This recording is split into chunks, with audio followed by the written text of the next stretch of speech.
So newspaper notes. See, last year there was a question in GS2. I'll just read it out to you. Just listen to it. Resorting to ordinances has always raised concern on violation of the spirit of separation of powers doctrine. While noting the rationales justifying the power to promulgate ordinances, analyze whether the decisions of the Supreme Court on the issue have further facilitated resorting to this power.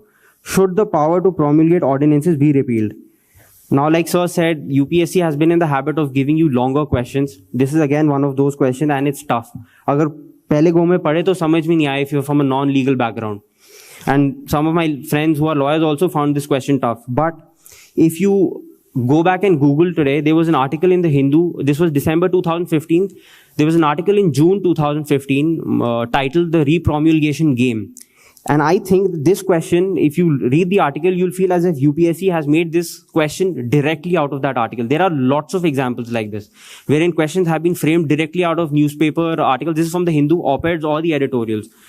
So, and again, what is more important is that you will not find the answer to this in any book, firstly, and in majority of the test series. This was something that I had not covered anywhere but on my own. So you must be in the habit of reading the newspaper and in a short amount of time, read the article, internalize it, and then write 100 to 150 words. It hardly takes any time. And once you hone this skill of yours, which will be done here at the test series also, and individually, I strongly recommend that you must do this. You will find cracking the polity paper will be very comfortable for you.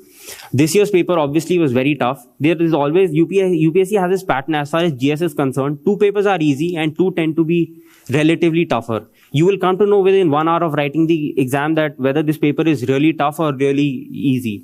And it's the really tough papers where people, tend to go haywire and get really worked up about.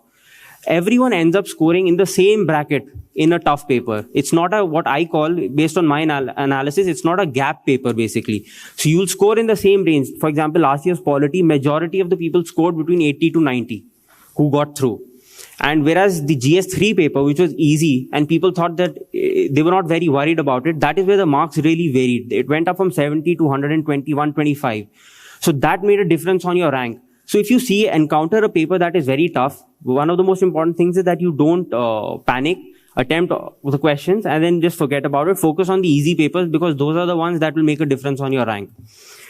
Now, for GS paper 2, Polity and Social Sector, you must use PRS Legislative. Have you heard about it? PRS, the website. Yes or no? Yes. So use this. Again, another point is the Rajya Sabha TV debates. There is a show called The Big Picture. Please watch it every day. Keep a piece of paper. It's for half an hour. You can watch it online. Make notes out of this particular TV show. It will give you a lot of insights. Like Sir said, you've got to integrate. You can't, study each paper in silos. So this integration is really important and you'll get a lot of insights in these debates. You have bureaucrats, diplomats, specialists, technical people, technocrats. So it will give you a lot of inputs in half an hour itself on each topic, and 80 to 85% of the topics discussed on these debates are relevant to the exam. So you must watch this.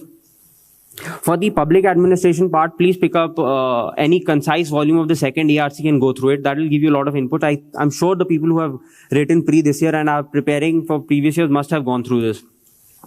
For government schemes, obviously you are reading the newspaper, so you know about the scheme. But the newspaper articles are not exhaustive. They are short at times. They don't cover everything. So you must go back and Google on the PIB website. Are you aware of this? PIB? Yes or no? So please refer to this. Now, Yojana is another question that people ask me. How do you use the Yojana magazine, especially during these 3 months? Yojana publishes magazines which are topic based, and people end up reading it for the whole week or maybe more than that, for the entire month, because it's a monthly magazine. Say you have a Yojana on health, education, skill development, electoral reform. These are all very important, relevant topics for your paper 2 and for the essay also, which will give you insights which are not present in the newspaper or in your class notes.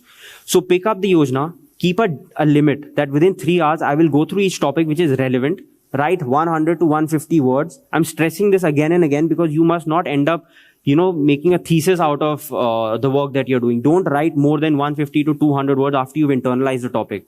So say there's a Yojana on health, there'll be an article on health and the private sector. So how can the private sector help in the health sector in India? So just see what are the important points quickly and jot it down. You must write and internalize what has been written in that article. That will help you in the power writing aspect when you're trying to understand questions also. So this is how you must use Yojana. 1 day, 3 hours, not more than that. If you're spending more time, that means you're doing something wrong. I remember last year, there was this whole 4th judges case, the NJAC debate. People, some of my friends ended up debating and, reading and going in depth into this topic for weeks. 1, 2, 3 weeks, they were reading NJAC only. The question didn't come and most of them didn't get through also. So read a topic, don't get emotional about it. 150 to 200 words.